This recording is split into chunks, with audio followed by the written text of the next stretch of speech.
On a chilly October night in 2019, the air was crisp and the moon hung low in the sky, casting an eerie glow over the landscape. Sarah began her usual night shift at the Lone Pine gas station, just off Route 163 in Utah. The station was isolated, surrounded by miles of desolate road and sparse vegetation. I'd been working here for months. Nothing ever happened. The nights were long and uneventful, filled with the hum of fluorescent lights and the occasional car passing by until that night. It was around 11 p.m. when this beat-up truck pulled in. The sound of its engine broke the silence, and I looked up from my book.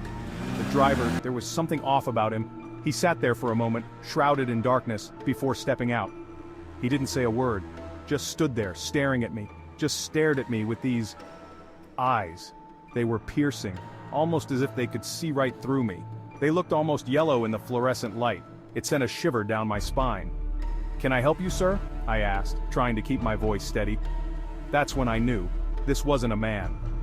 The power went out suddenly, plunging the station into darkness, and when the emergency lights came on, it was changing. Its form twisted and contorted, becoming something inhuman. I heard the stories about Skinwalkers, creatures from Navajo legend that could take on the form of animals or humans, but I never believed them.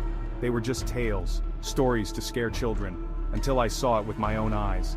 The transformation was horrifying. "Jake, it's here! The thing you warned me about! Help!" I screamed, hoping someone would hear me. I ran to the back room, my heart pounding in my chest. I could hear it, scratching at the door. The sound was relentless, like nails on a chalkboard. I remembered what Jake told me. His grandmother was Navajo, and she had shared many stories and warnings about these creatures. She'd given him white ash, just in case.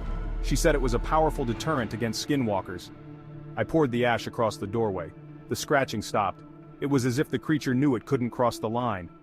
I stayed there until dawn, too terrified to move. The hours dragged on, each minute feeling like an eternity.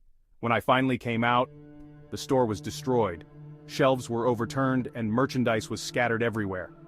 But there was no sign of it. The creature had vanished, leaving only destruction in its wake. I quit that day, moved far away, hoping to leave the nightmare behind.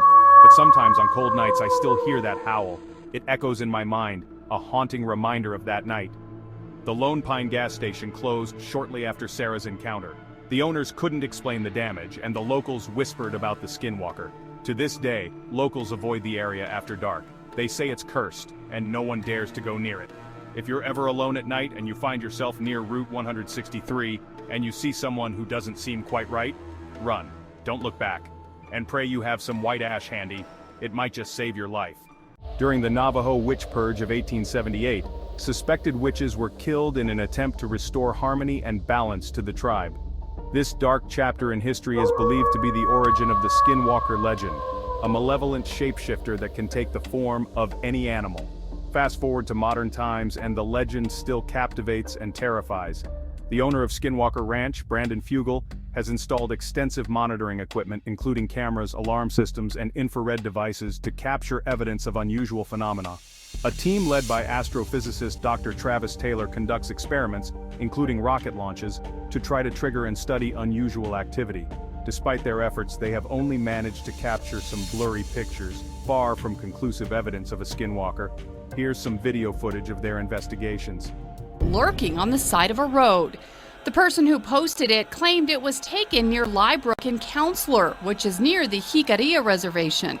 The story claims that a geologist was working in an oil field in the area, saw something odd. Please beware of skinwalkers. Don't go alone at night, particularly to the forest. Beware. Subscribe if you don't want to miss the upcoming haunted tales. Stay tuned.